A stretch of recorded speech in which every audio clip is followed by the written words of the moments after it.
33절에서 46절이고요.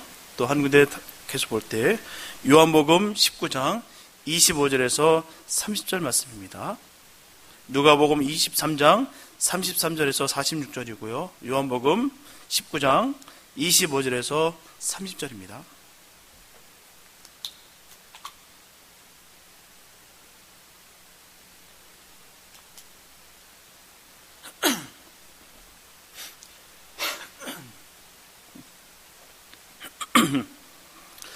누가복음 23장 33절에서 46절이고요. 요한복음 19장 25절에서 30절입니다. 누가복음부터 봉독해 올려드립니다. 해골이라 하는 곳에 이르러 거기서 예수를 십자가에 못 박고 두 행악자도 그렇게 하니 하나는 우편에 하나는 좌편에 있더라. 이에 예수께서 가라사대 아버지여 저희를 사하여 주옵소서.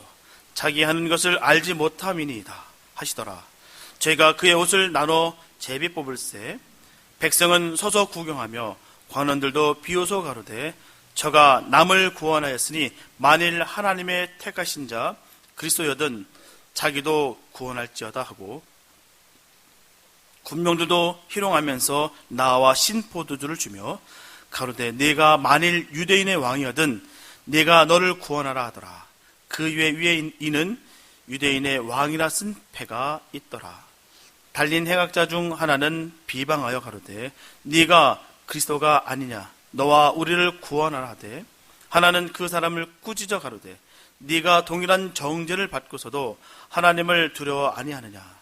우리는 우리의 행한 일에 상당한 보응을 받는 것이니 이에 당연하거니와 이 사람의 행한 것은 옳지 않은 것이 없느니라 하고 가로되 예수여 당신의 나라에 임하실 때에 나를 생각하소서 하니 예수께서 이르시되 내가 진실로 네게 이르노니 오늘 내가 나와 함께 낙원에 있으리라 하시니라. 때가 제6시쯤 되어 해가 빛을 잃고 온 땅에 어둠이 임하여 제9시까지 계속하며 성소의 휘장이 한가운데가 찢어지더라. 예수께서 큰 소리로 불러 가라사대 아버지여 내 영혼을 아버지 손에 부탁하나이다 하고 이 말씀을 하신 후 운명하시다. 아멘. 요한복음입니다. 예수의 십자가 곁에는 그 모친과 이모와 글로바의 아내 마리아와 막달라 마리아가 섰는지라. 예수께서 그 모친과 사랑하시는 제자가 곁에 섰는 것을 보시고 그 모친께 말씀하시되 여자여 보소서 아들이니이다 하시고 또 그 제자에게 이르시되 보라 내 어머니라 하신대 그때부터 그 제자가 자기 집에 모시니라. 이후에 예수께서 모든 일이 이미 이룬 줄 아시고 성경으로 응하게 하려 하사 가라사대 내가 목마르다 하시니 거기 신포도주가 가득히 담긴 그릇이 있는지라.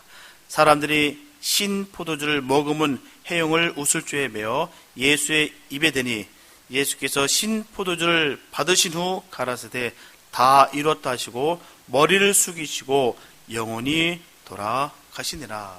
아멘. 사람의 말은 상당한 영향력을 가지고 있습니다. 그래서 그 말로 사람을 살리기도 하고 또한 죽이기도 합니다. 그렇기 때문에 말은 언제나 신중하고 시기적절하게 해야 될 줄 믿습니다. 사람의 말 중에 중요한 말이 바로 또 유언입니다. 유언은 어떤 사람이 죽기 전에 마지막으로 남기는 말이 바로 유언입니다. 그래서 사망 후 자신의 재산이라든지 신분 등 법률 관계를 살아생전에 미리 정해놓는 자기 혼자만의 일방적인 의사 표시입니다. 이 유언이라는 것은 사후에도 명백하게 효력이 발생하기 때문에 정확하게 기록되어야 되고요. 부득불 기록으로 남기지 못했다면 가장 믿을 만한 사람에게 유언을 듣게 하는 것입니다. 이처럼 유언이라는 것은 그 사람의 전생의 가치관과 신념을 모두 반영하기 때문에 너무나도 중요합니다.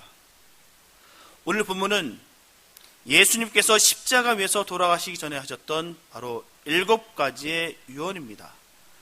죽음을 앞둔 사람들이 과거를 회상하여 유언을 남기듯이 예수님께서도 말씀이 육신이 되어 이 땅에 오셔서 운명하시기 전까지의 모든 일을 회생하여 종합적인 것을 7마디 말씀에 담으신 것입니다.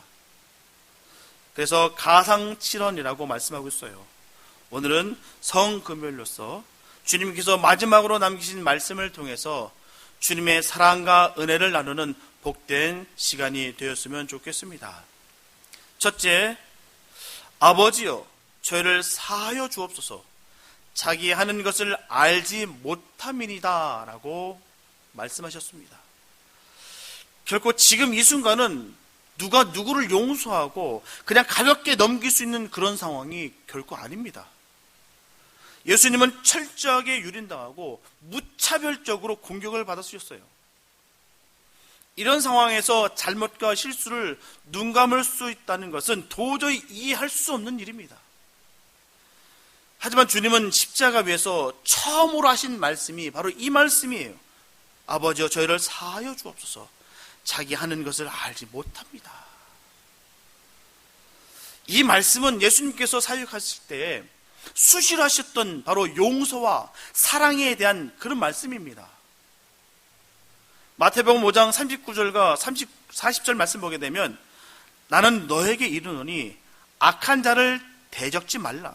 누구든지 내 오른편 뺨을 치거든 왼편도 돌려내며 또 너를 송사하여 속옷을 가지고자 하는 자에게 겉옷까지도 가지게 하라. 44절과 45절에서도 전하십니다. 나는 너에게 이르노니 너희 원수를 사랑하며 너희를 핍박하는 자를 위하여 기도하라. 이같이 한즉 하늘에 계신 너희 아버지의 아들이 되리니 이는 하나님이 그 해를 악인과 선인에게 비치게 하시며 비를 의로운 자와 불의한 자에게 내려오심이니라. 이처럼 예수님께서는 자신에게 적대시하는 사람들에게 이렇게 하라고 하셨어요. 그런데 주님께서는 죽음의 순간에 이 말씀을 그대로 지키셨습니다. 실천하셨어요. 대개 사람들은 자신에겐 참 관대합니다. 하지만 남에게는 인색하기 마련이에요. 그래서 상황에 따라서 자신의 위주로 해석하고 또한 행동을 합니다. 그러나 예수님께서는 자신이 하셨던 말씀 그대로 끝까지 철저하게 지키셨어요. 사람은 죽음이 직면하게 되면 원망하게 됐습니다. 또한 절망하게 됐고요. 남을 돌아볼 여유가 없습니다. 예전에 했던 말들 기억해낸다는 것이 쉽지가 않습니다. 죽음의 공포와 심은 그렇게 강력해요. 사람은 아무리 건강하고 젊어도 죽음 앞에 그냥 무너지게 되어 있습니다. 이처럼 사람은 힘이 없기 때문에 어쩔 수 없어요. 죽음을 그대로 당하게 됩니다. 막는다고 막아지는 것도 아니고요. 버틴다고 버텨지는 것이 아니에요.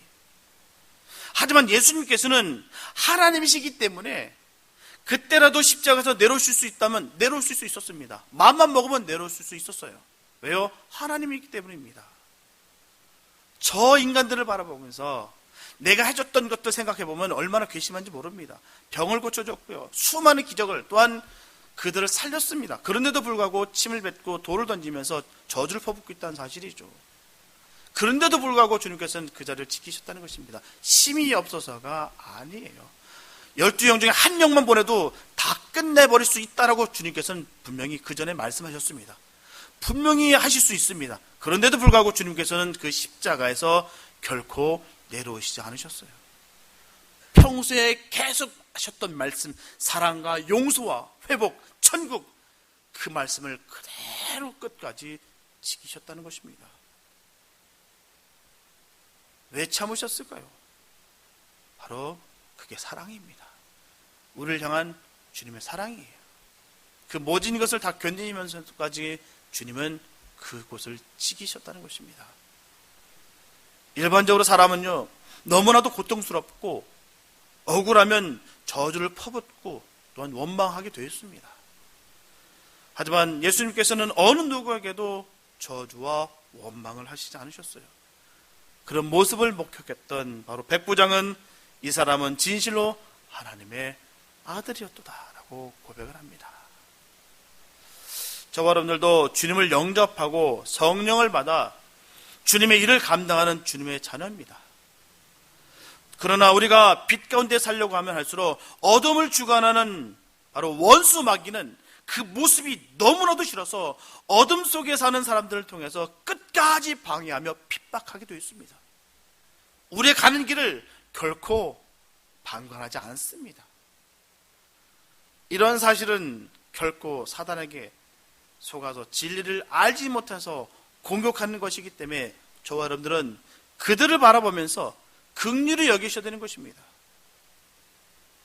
주님께서 고백하셨듯이 하나님, 저들은 아무것도 모릅니다. 진리를 모릅니다. 그러니까 저들 용서하여 주시옵소서. 그리고 그들을 꼭 만나주세요. 그로 인해서 하늘나라를, 그 주님의 그 나라를 기업으로 받는 그 축복을 받게 해주세요.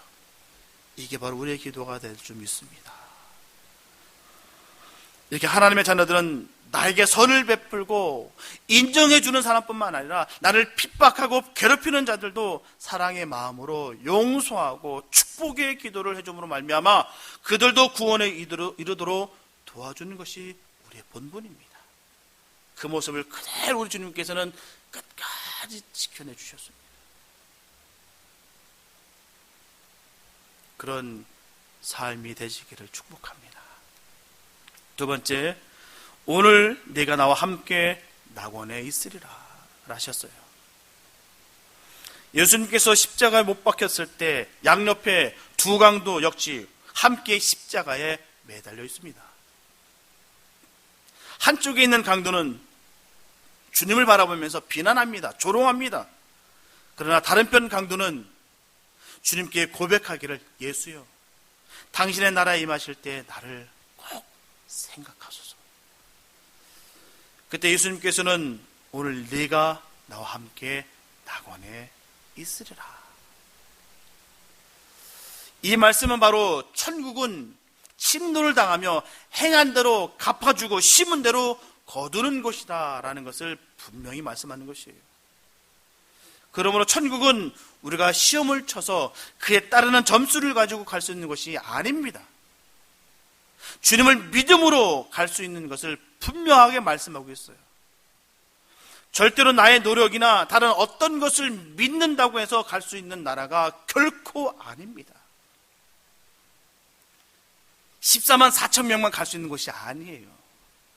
요즘 많이 인기가 많아졌습니다. 14만 4천 명. 14만 4천 명만 가면요, 지금 우리가 예수 믿는 전 세계에 몇 명 믿고 있을 것 같습니까? 어마어마한 숫자예요. 만약에 이게 맞다라면요, 우리 같은 있는 성도들 빨리 시험 들게 해서 나만 구원받아야 돼. 다 믿음 떨어지게 한 다음에 나만 예수 믿어야 돼. 그래도 될까 말까입니다. 14만 4천 명 어떻게 맞춥니까? 이 수많은 그런 인원 중에서 어떻게 그 숫자를 맞춰요? 전도해서 빨리 시험 들게 만드는 게 더 좋은 방법일까요? 가서. 이거는 숫자는 상징에 의미하는 것일 뿐이에요.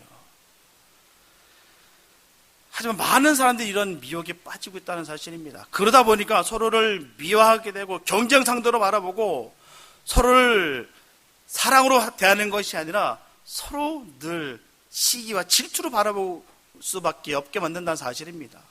이게 바로 공격이에요. 우리가 구원받은 강도를 통해서 우리가 분명히 알 수 있듯이 예수를 믿어서 시인하는 모든 사람은 천국에 갑니다. 예수를 믿어야 가는 것이에요. 분명하게 상급은 다를 수 있습니다. 그러나 예수 외에 다른 구원은 없습니다. 고린도전서 3장 13절에서 15절 말씀 보게 되면 각각 공력이 나타날 터인데 그날이 공력을 밝히리니 이는 불로 나타나고 그 불이 각 사람의 공력이 어떠한 것을 시험할 것임이니라. 만일 누구든지 그 위에 세운 공력이 그대로 있으면 상을 받고 누구든지 공력이 불타면 해를 받으리니 그러나 자기는 구원을 얻되 불 가운데서 얻은 것 같으니라. 아멘. 이와 같이 우리가 얼마나 믿음을 가지고 죄를 피 흘리기까지 싸워서 죄악을 벌이며 영적인 사람이 되었냐에 따라서 상급이 달라집니다. 상급은 있어요. 상급은 부인하는 것이 아닙니다. 상급은 분명히 있습니다. 그러나 분명히 구원은 동일합니다. 구원받는다고 얘기했었어요. 마태복음 20장에서 보게 되면 한 데나리온씩 받은 품꾼 이야기가 나옵니다. 이른 아침에 일했던 사람과 1시간만 일한 사람이나 동일하게 한 데나리온만 줬어요. 그러니 불평합니다. 아침부터 온 사람은 왜 동일하게 주느냐고요. 나는 아침부터 땀 흘렸고 저 사람은 1시간만 일했는데 왜 동일하게 한 데나리온 줍십니까? 난 더 달라라고 그는 불평합니다. 그런데 그 불평 품은 사람에게 예수님은 분명히 전하셨어요. 내 것이나 가지고 가라.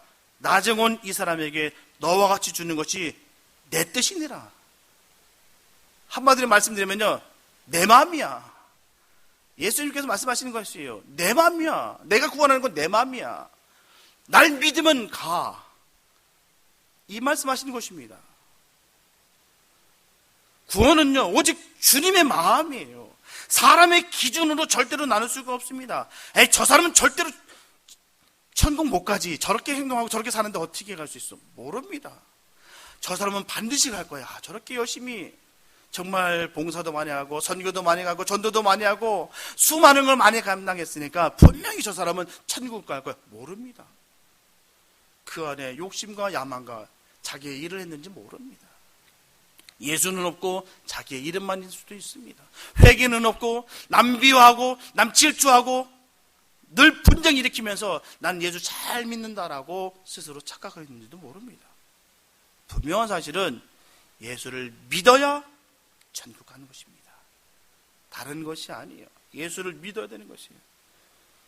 그렇기 때문에 우리는 어찌되었든 간에 구원받은 것을 기뻐해야 되는 것이에요.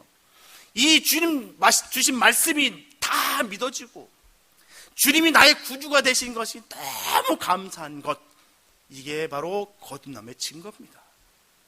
말씀을 읽어도 모르겠고 감동도 안 오고 나를 구원하신 것도 잘 모르겠고 그 안에도 계속 나는 남을 미워하고 있고 증오하고 있고 말씀대로 살아가는 것도 아니고 내 멋대로 내 마음대로 이게 살면서 나는 구원받았다 생각할 때가 얼마나 많은지 모릅니다. 우리가 그 착각에서 벗어나야 돼요. 예수를 믿어야 됩니다. 그 말씀이 정말 믿어지는 것이 믿는 것이에요. 분명히 말씀드렸다시피 상급은 있습니다. 근데 우리가 구할 것은요, 예전에 그런 말씀 많이 하셨어요. 개털모자, 금면류관. 저는 개털모자 쓰고도 천국 갈 수 있다면 할렐루야. 우리는 천국 가는 것이 감사한 것이에요. 주님께서 상급을 먹이시는 거고요. 불타는 그 공력 속에서 남는 것이 상급이 될 줄 믿습니다. 우리에게 맡기는 것이 아니에요. 주님께 감사 있게 되시길 바랍니다. 저분들은 반드시 기억해야 되는 것은 구원은 오직 주님의 뜻입니다. 그 주님을 온전히 믿음으로 말미암아 구원을 받고 그 구원을 전하는 우리가 되어야 될 줄로 믿습니다. 세 번째, 여자여 보소서 아들이다. 보라 내 어머니라. 이 말씀은 주님을 믿는 하나님의 자녀들은 모두가 한 형제인 것을 선포하신 것이에요. 그래서 예수님은 십자가 처형을 슬퍼하고 있는 바로 어머니 마리아에게 앞으로 요한을 아들로서 여길 것을 당부했고요. 또한 요한에게, 제자 요한에게는 마리아를 어머니와 같이 섬기라고 부탁하셨습니다.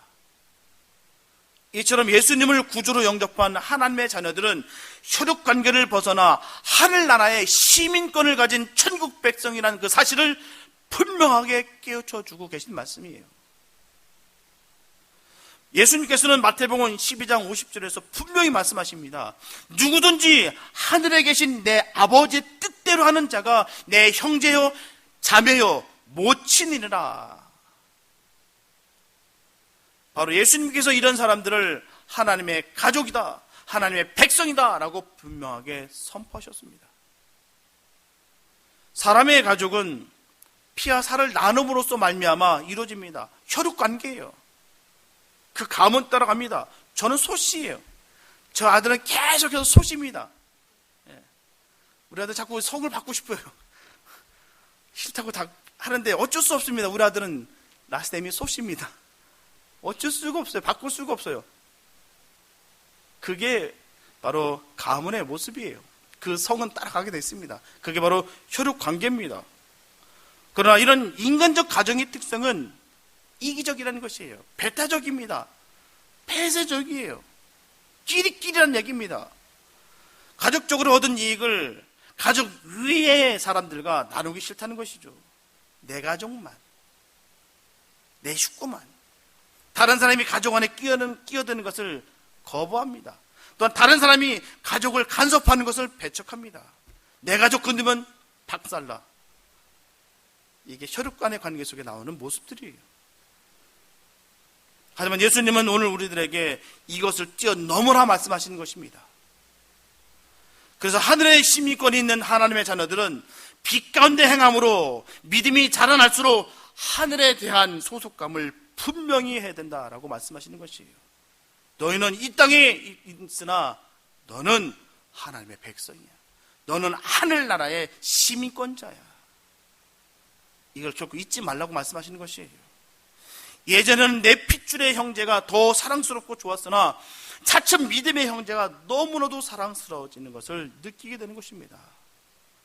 빛 대신 하나님을 쫓아 빛 가운데 거하게 되니 어둠 가운데 거하는 세상 사람들과 구별되게 된다는 것이에요. 또한 하나님의 자녀가 아니면 영원한 형제자매가 될 수 없기 때문입니다. 아무리 내 혈통이고 내 혈육일지라도 믿음의 가운데 주님을 섬기지 않는다면 결국 천국 백성이 아닙니다. 천국의 가족이 아니에요. 눈에 말씀드리지만 믿음은 인디비주얼입니다. 주님과 나와의 관계예요. 내 부모가, 내 아내가, 내 형제 자매가, 내 자녀가 아무리 나를 위해서 기도해 준다 하더라도 내가 예수 안 믿으면 꽝입니다. 아무것도 아닌 것이에요. 그와 달리 우리도 함께 믿음의 형제 가운데 하나 되는 역사가 있게 되시기 바랍니다. 한 영혼 건져서 내 혈육에 뭉쳐서 혈육에 거기서 끝나는 것이 아니라 믿음의 가족들이 이루어지기를 바랍니다. 그 믿음의 가족들은 끝까지 가는 거예요. 왜냐고요? 저와 여러분들은 참 부모와 형제자매가 누구인가를 분명히 알기 때문입니다. 바로 하나님이 우리의 부모님이십니다. 우리는 그의 자녀들이에요. 그렇기 때문에 우리는 다 형제 자매인 것입니다. 우리 교회가 믿음의 공동체에서 가족 공동체가 되기를 바랍니다. 네 번째, 엘리엘리 라마 사박다리라고 하셨어요. 마태복음 27장 46절 말씀 보게 되면 제9시쯤에 예수께서 크게 소리질러 가라사대 엘리엘리 라마 사박다니 하시는 이는 곧 나의 하나님 나의 하나님 어찌하여 나를 버리셨나이까 하는 뜻이라 라고 말씀하고 있어요. 성경은 전하기를 예수님께서 제3시에 십자가에 못 박히셨는데 제6시부터 온 땅에 어둠이 임하더니 제9시까지 계속되었다라고 말씀하고 있습니다. 다시 말씀드리면 오전 9시부터 오후 3시까지 3시경까지 무려 6시간을 매달려 계셨다는 것이에요. 분명하게 주님은 하나님의 뜻을 이루시기 위해서 이 땅에 오셨습니다. 그냥 우연치 않게 오시고 실수로 오시는 것도 아니고 그냥 오시는 것이 아니라 이 땅에 이 뜻을 이루시기 위해서 오셨다는 것이에요. 그 뜻이 바로 십자가에서 돌아가시는 것입니다. 그래서 오신 것이에요. 그냥 오신 것이 아닙니다. 우리의 모든 저주와 죄를 대신 담당하시고 십자가에 달려 피 흘려 돌아가시기 위해서 이 땅에 오신 것이에요. 예수님께서는 밤새 끌려다니시면서 신문을 받으셨고요. 십자가를 지시기 전까지 채찍에 맞아 피 흘리셨습니다. 가시관을 쓰시고 피 흘리셨어요. 무거운 십자가를 지시고 골고다 언덕까지 뚜벅뚜벅 걸어 올라가셨습니다. 또한 양손 양발에 못이 박혀 있었고요. 십자가에 6시간이나 매달려 피 흘리시고 계신 상태였기 때문에 전혀 기력이 없는 상태였어요. 장정일지라도 그 무거운 십자가를 지고선 그를 골고다 언덕까지 가면 아마 소진될 거예요, 기력이. 그 와중에 모든 피를 다 쏟으셨고요. 매를 맞으셨고요. 그 가운데 6시간이나 십자가에 매달리셨다는 것이에요. 전혀 기력이 없는 상태예요. 그런데도 불구하고 온 힘을 다해서 절구하셨다는 것은 십자가에서 달리신 이유를 온 인류에게 알리기 위함이었다는 것이죠. 그리고 여기서 특이한 것은요, 성경을 보게 되면 예수님께서 하나님을 항상 아버지라 부르셨어요. 아버지. 근데 이곳에서는 아버지라 하지 아니하고 하나님이라 부르셨습니다. 그 이유는 죄인은 하나님을 아버지라 부를 수가 없습니다. 그래서 예수님께서는 죄인으로서 십자가에 달리신 것이기 때문에 하나님을 아버지라 부르지 못한 것이에요.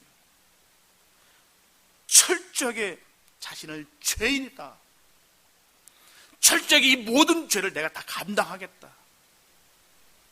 그 뜻이 담겨 있는 것입니다. 그러면 예수님께서 절규하신 것은 모든 인류의 죄를 대속하기 위해서 십자가에 달린 것이니 자신이 죄인으로서 하나님부터 버림받은 상태라는 것을 알리시며 하나님의 사랑을 전하셨다는 것입니다. 이 말씀을 들은 많은 사람들이 사망의 길에서 영생의 길로 어둠에서 빛 가운데로 나올 수 있게 되기를 간절히 바라셨다는 것입니다. 그 하나님의 그 외침은 거기 있는 것이에요. 그러나 아프기 때문에 비명이 아니라 내가 모든 죄를 다 감당했다, 이제는 빛 가운데로 나와라, 영영 죽을 수밖에 없는 그곳에서 빛으로 나와라, 사는 길로 나와라, 내가 모든 죄를 감당했다, 이 뜻입니다. 우리가 늘 주님의 음성을 듣는 우리가 됐으면 참 좋겠어요. 그러니까 우리 한 주간 계속 십자가에 대해서 우리 고난주간 말씀 나눴는데요, 우리가 십자가를 바라볼 때마다 음성이 들려돼요. 그 예수님의 그 절규가 들려되는 것입니다. 우리를 사랑하는 그 음성이 들려져야 되는 것이에요. 그냥 바라보는 것이 아니에요. 그건 노조각에 불과합니다. 그냥 노뱀에 불과한 것이에요. 그냥 우상에 불과한 것입니다. 십자가는 그런 의미가 아니에요. 우상으로서의 그냥 가치, 그냥 모양으로서의 가치, 그거 아닙니다. 그 예수님의 그 사랑이 온통 묻어져 있습니다. 그 십자가의 음성을 들으시기 바랍니다. 그 예수님의 그 절규를 들으시기 바랍니다. 우리를 너무너무 사랑하시는 그 사랑의 그 음성을 꼭 듣는 우리 모두가 되시기를 축복합니다. 5번째, 내가 목마르다 라고 하셨어요. 본문 요한복음 19장 28절과 29절 말씀 보게 되면 이후에 예수께서 모든 일이 이미 이룬 줄 아시고 성경으로 응하게 하라 하사 가라사대 내가 목마르다 하시니 거기 신포도주가 가득히 담긴 그릇이 있는지라. 사람들이 신포도주를 머금은 해용을 우술주에 메어 예수의 입에 대니라고 말씀하고 있습니다. 이 말씀을 예언하고 있는 말씀이 시편 69편 21절 말씀이에요. 저희가 쓸개를 나의 식물로 주며 갈할 때에 초로 마시었사오니. 이처럼 예언대로 예수님께서는 내가 목마르다 라고 말씀하시고 성경대로 신포도주를 입에 대신 것이에요. 예수님께서 십자가 위에서 전하신 내가 목마르다라는 그 말씀은 단순히 너무나 지치고 힘들어서 하신 말씀이 결코 아닙니다. 주님께서는 성경에 나오는 모든 약속의 그 말씀들을 신실하시게 지키시기 위한 것이었어요. 그리고 아직도 죄인들을 바라보시면서 영적인 갈증을 느끼시고 계시다는 것을 깨닫기를 원하셨다는 것입니다. 그러므로 저와 여러분들은 핏값을 찾아 목을 죽여드리는 것이 당연한 도리일 줄로 믿습니다. 바로 영혼 구원에 우리가 목숨을 걸어야 되는 것이에요. 우리가 그 신포도주를 드리는 것이 바로 주님께서 나 목마르다라고 할 때 영적인 갈증이 뭐냐면은 바로 영혼 구원을 말씀하시는 것이에요. 주님은 지금도 그 영적인 갈증이 있으시다는 사실입니다. 아직도 저 절망 가운데 사망 가운데 있는 그들을 바라보면서 영적인 갈증을 갖고 계시다는 사실입니다. 우리는 바로 전하는 사람이 되어야 돼요. 그 말씀을 전하는 사람이 되어야 됩니다. 그래서 그 영혼을 건지는 사람이 되어야 되는 것이에요. 그래서 주님의 목을 죽일 수 있는 사람이 되어야 되는 것입니다. 아무리 복된 소식일지라도요, 전하지 않으면 들을 수가 없다는 것이죠. 로마서 10장 14절과 15절 말씀 보게 되면, 그런즉 저희가 믿지 아니하는 일을 어찌 부르리요, 듣지도 못한 일을 어찌 믿으리요, 전파하는 자가 없이 어찌 들으리요, 보내심을 받지 아니하였으면 어찌 전파하리요, 기록된 바 아름답보다 좋은 소식을 전하는 자들의 발이요 함과 같으니라. 이처럼 전도하여 영혼을 구원하는 것이 주님의 갈증을 해소시켜 드리는 것이에요. 오늘도 내 주위의 사람들을 위해 중보하며 주님께 물으며 이 사명을 온전히 준행해서 주님께서 가장 기뻐하신 그 일들을 이루어드리는 복된 우리가 됐으면 참 좋겠습니다. 주님이 가장 기뻐하는 일은 다 거기 있어요. 영혼 구원입니다. 영혼을 건져내는 것. 가장 슬퍼하는 게 뭐겠어요? 믿음에서 탈락되는 것입니다. 우리 주변에 얼마나 많은지 모르겠어요. 그들을 바라보면서 얼마나 우리 주님께서 목이 타시겠습니까?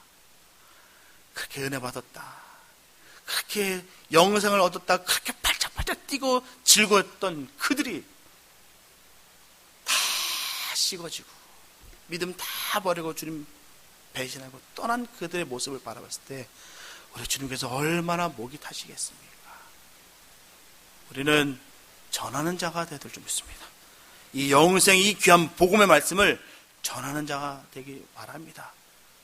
우리가 삶을 통해서 나타내는 것이에요. 내 모습을 통해서 주님의 말씀을 전하는 것입니다. 영생을 전하는 것이에요. 영생을 품은 자의 모습이 어떠한 것인 것을 우리가 삶을 통해서 보여줘야 되는 것입니다. 다른 것이 있는 것이 아니에요. 저 사람은 아무것도 바뀐 것이 없는데 어떻게 저렇게 감사가 나오고 어떻게 저렇게 기쁠 수가 있을까?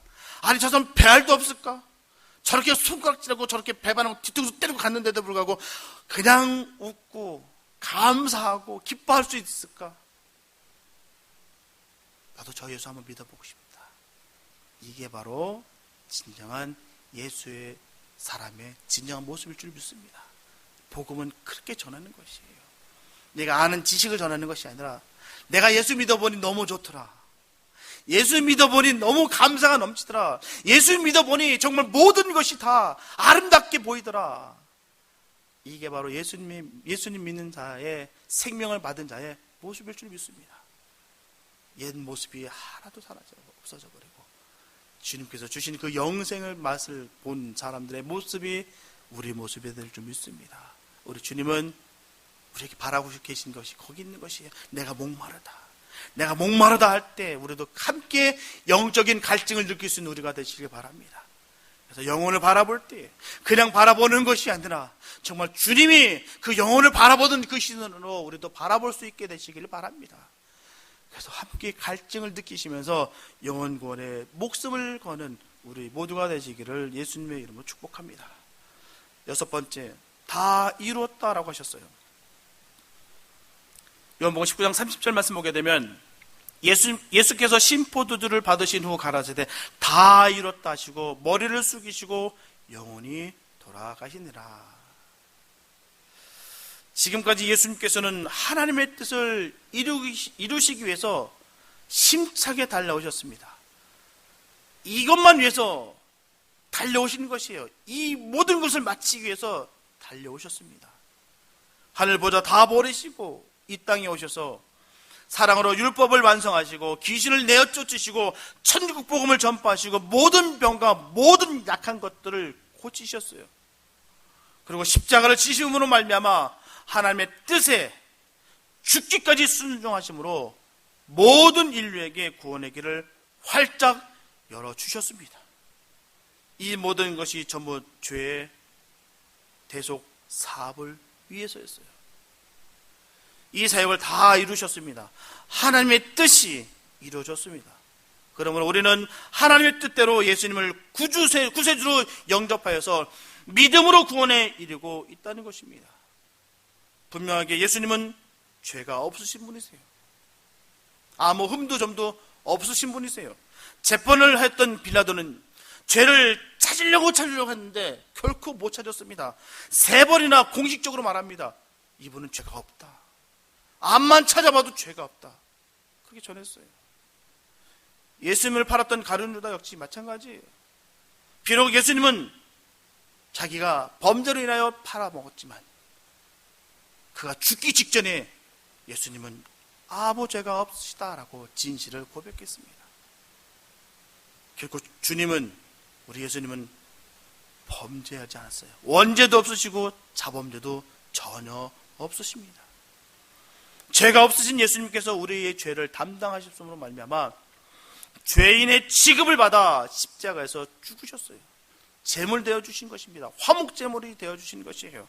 예수님의 십자가에서 흘리신 피로 우리의 죄의 값과 저주의 값을 다 주님께서 지불하셨습니다. 이제는 누구든지 예수님을 믿기만 한다면 죄의 저주의 문제는 다 해결함을 받게 되었습니다.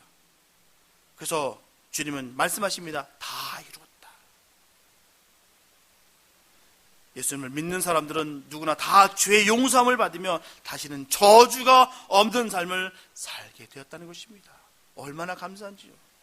우리가 이 은혜만 있으면, 이 신앙의 바탕만 있으면 우리는 언제 어느 때라도 넘어지지 않습니다. 상황에 묶이지 않습니다. 내가 저주 가운데 풀려졌던 이 감격만 있다면 내가 결코 넘어지지 않습니다. 저와 여러분들도 하나님의 뜻을 쫓아 하나님의 말씀대로 살면서 죽도록 충성하는 자가 되시길 바랍니다. 그래서 장차 다가올 주님의 나라를 기업으로 받는 축복이 임하시게 되시기를 예수님의 이름으로 축복합니다. 7번째, 아버지여 내 영혼을 아버지 손에 부탁하나이다 라고 하셨어요. 예수님께서는 이 말씀을 하신 후에 운명하셨습니다. 이처럼 십자가에 못 박혀 하나님의 뜻을 다 이루셨기 때문에 운명하시기 전에 하나님 아버지께 영혼을 맡기고 있는 것입니다. 이렇게 예수님께서 공생의 3년의 사역을 하나님의 뜻에 따라 운명하심으로써 다 이루어지게 되었습니다. 그 결과 마태복음 27장 51절에서 54절 말씀이 그대로 실행이 됩니다. 이에 성소 휘장 위에서부터 아래까지 찢어져 둘이 되고 땅이 진동하며 바위가 터지고 무덤들이 열리며 자던 성도의 몸이 많이 일어나되 예수의 부활 후에 저희가 무덤에서 나와서 거룩한 성에 들어가 많은 사람에게 보이니라. 백부장과 및 함께 예수를 지키던 자들이 지진과 그 되는 일들을 보고 심히 두려워하여 가로되 이는 진실로 하나님의 아들이었도다.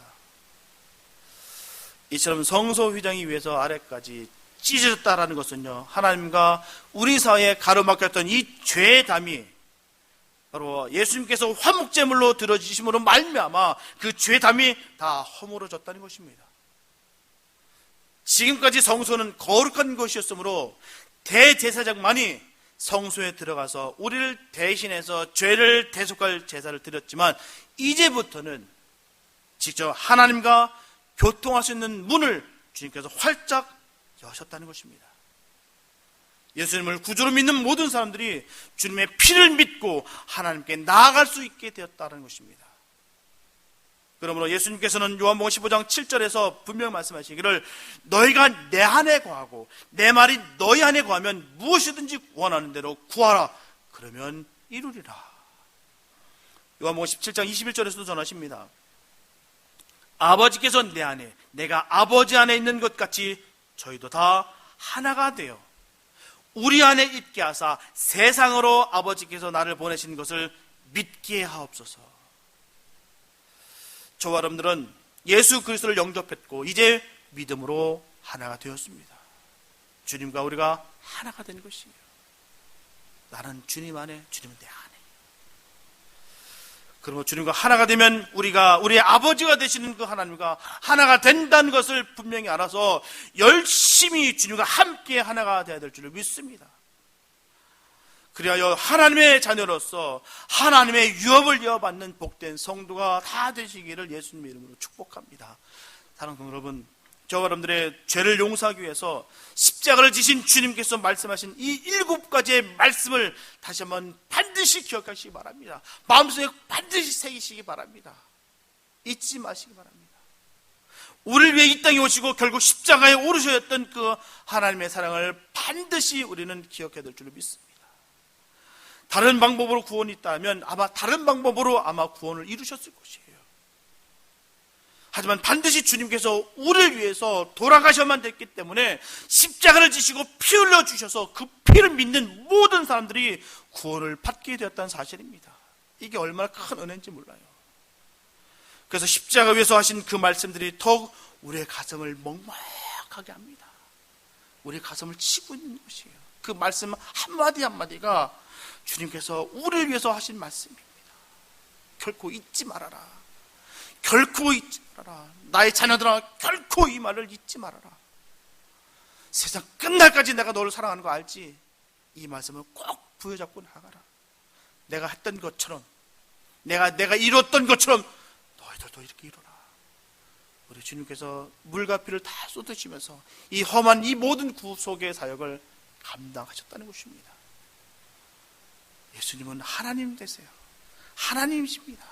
온 우주 만물의 주인 되세요. 그런 그분이 우리 같은 존재를 위해서 이 모든 것을 감당하셨다는 것입니다. 다른 방법 하지 않으시고 주님께서 약속하신 그 방법 그대로 뜻을 이루셨다는 것입니다. 그리고 다 이뤘다. 우리의 믿음의 고백이 늘 함께 하기를 바랍니다. 이 십자가를 통해서 하나님과 영원한 교제와 악에 대한 승리가 있게 되기를 바랍니다. 또한 생명을 주시는 이것이 하나님의 뜻인 것을 늘 기억하시기 바랍니다. 성금요일은 하나님의 사랑이 그 모든 위대함을 펼치는 날이에요. 지금 시간상으로 보면 우리 예수님 지금 무덤에 계신 시간입니다. 그 모든 것을 다 견디시고 운명하시기까지 다 견디시면서 지금은 무덤으로 들어가셨어요. 하지만 말씀대로 이제 사흘이 지나면 생명의 주인 되신 하나님 아버지께서 그분을 잠에서 깨워 하늘의 영광으로 들어 올리실 것을 믿습니다. 그러셨어요. 그 살아 역사하시는 그 주님이 바로 우리 주님이 되십니다. 부활의 주님을 맞이하는 우리 모두가 되시길 바랍니다. 우리 앞에 닥친 여러 가지 환난 가운데서도 낙심하지 마시고 각계 와 계신 부활의 주님을 돌아보시길 바랍니다. 주님께서 그 사망 권세를 이기시고 우리를 위해서 이 모든 것을 승리로 바꿔주셨던 그 부활의 역사가 우리 마음 안에 새겨지시기 바랍니다. 부활신앙을 우리가 반드시 기억하는 우리가 되시기 바랍니다. 부활신앙을 갖고 있는 사람들은요 결코 넘어지지 않습니다. 늘 그 안에 희망과 소망과 기쁨과 평강이 넘치게 되었다는 것입니다. 주님께서는 우리의 모든 슬픔을 위로하시며 우리의 기쁨으로 충만케 하실 것입니다. 우리가 아무리 앞에 놓여있는 것이 크게 보이나 모든 문제는 내 눈에 보이긴 다 커 보이나 주님의 눈을 볼 때 온 우주에 꽉 차 계신 주님 안에 서 있을 때는 아무것도 없는 보잘것없는 일들 뿐인 것입니다. 그렇기 때문에 우리는 오직 주님 안에 늙어가시고 부활의 그 주님 함께 동행하시며 승리하게 되시길 바랍니다. 부활의 주님을 만남으로 새로운 삶의 기쁨과 희망이 저와 여러분들 속에 넘쳐나게 되시기를 예수님의 이름으로 축원합니다. 기도합니다. 사랑해 주님 감사합니다. 아버지, 우리를 위해서 주님 건져주셨고요. 아버지, 우리가 무엇이간데 하나님 아버지 그 고초와 수모와 그 아픔을 다 견뎌내 주시니 너무나도 감사합니다. 아버지, 이 주님의 그 사랑을 결코 잊지 않게 도와주시고 십자가를 바라볼 때마다 주님께서 외치셨던 그 말씀들을 고스란히 기억하고 그 말씀 가운데 우리가 살아가는 우리 모두가 되게 하여 주시옵소서. 나의 생각과 나의 지혜와 나의 의지대로 사는 것이 아니라 주님께서 주시는 능력대로 살아갈 수 있는 우리 모두가 되게 하여 주시옵시고, 주님께서 우리에게 바라시는 그 뜻을 우리도 다 이루었다라고 주님 만나는 그날까지 그 삶이 되게 하여 주시옵소서. 주님 만나는 그날 주님 다 이루었습니다. 주님 뜻 가운데 우리가 있었습니다. 감사합니다. 주님의 모든 영광입니다. 믿음에 고백할 수 있는 우리 모두가 되게 하여 주시옵소서. 아버지께서 길을 활짝 열어주셔서 주님 부활의 그 능력으로 부활해 하신 그 주님과 함께 동행하며 기쁨과 평강과 은혜가 넘치는 복된 삶이 되게 하여 주시옵소서. 주께서 함께 하실 줄 믿사옵고 우리를 원하신 예수님의 이름 기도했습니다.